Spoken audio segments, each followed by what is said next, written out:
I want to tell you a story about one of the little girls that came to live with us. And when she was just a baby, along the Guatemalan and the Mexican border, we think maybe that her mother came across the border and that for whatever reasons, it could be poverty. Sometimes people don't have enough money to take care of their children or feed their children.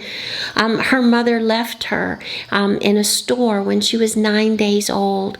And we don't know who her mother is, but for some reason she felt that she couldn't take care of her baby, and she left this baby in this little store.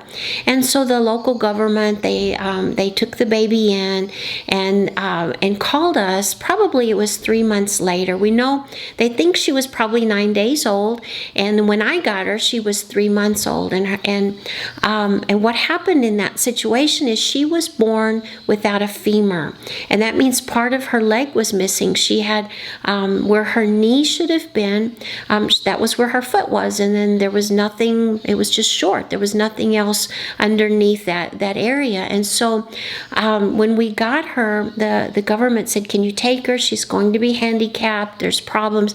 And the minute that I saw her, I fell in love with her, and so she came to be my daughter when she was 3 months old. And so over the next couple of months, she ate a lot. She did really well, and she got all healthy. And but then we had to make a decision about her leg. And so if she was ever going to be able to walk, it would be that she would have to have an amputation, which means they would have to take part of her leg so that she could be fit with what's called a prosthetic leg.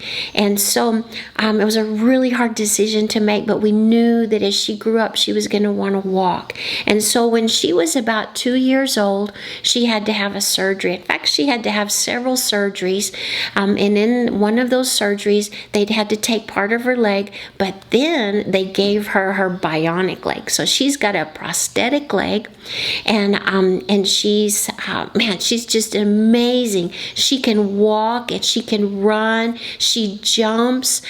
She loves to play on the monkey bars. She hangs upside down from the play equipment. There is nothing that stops her. In fact, she's always asking to help. And the other day she was pushing a wheelbarrow and helping with feeding the chickens, because we have chickens here. And she's just an amazing little girl. In fact, she's going to have a birthday next week. And she's going to be 11 years old, and I can't believe how fast she's growing. And we're going to put some pictures up about Rebecca, and hope that you'll pray for her. One day we're going to get her a even better leg than the one she has.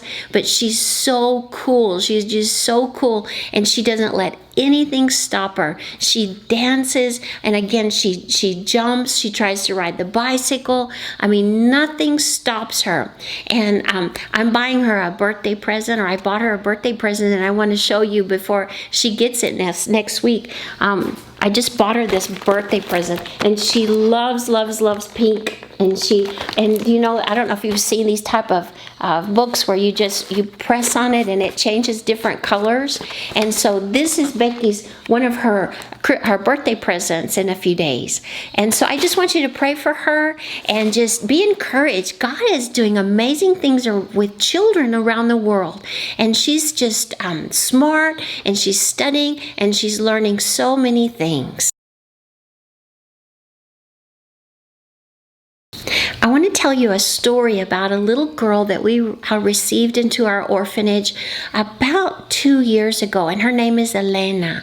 In fact, Elena has 5 brothers and sisters. We have 6 of this group of kids with us, and Elena is the second to the youngest. And when Elena was born, her family, they all lived in really bad poverty. Elena never had a bed until she came to live with us. us, and she slept on the floor, on a dirt floor, on a piece of plastic. Didn't have an opportunity to go to school to learn how to read or write.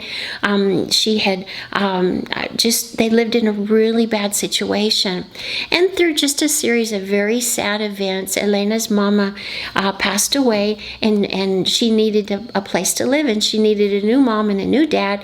And we felt God told us that we were supposed to take these children and we would be their mommy and their daddy.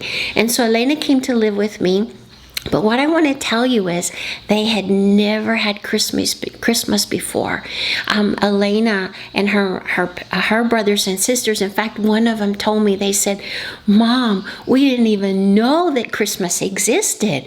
And so because I put up a tree and we had presents, and I always baked lots of cakes and cookies, and the kids helped me decorate, and we just have, because we have such a big family, we have an amazing Christmas here.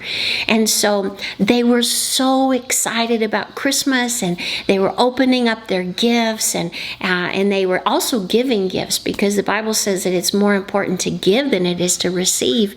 And so they gave me some really precious gifts, and then we passed that and we went into New Year's. Well, New Year's here, we were able to buy firecrackers in a really safe way. We celebrated with sparklers and firecrackers at night on our basketball court. And you know what?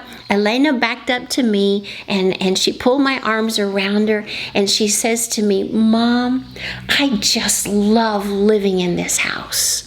And you know, it's really, really important. The Bible says that really true religion is that we take care of the fatherless and the orphans. We take care of the widows, that we take care of people, that we show our faith by blessing other people, by giving to other people, by serving other people.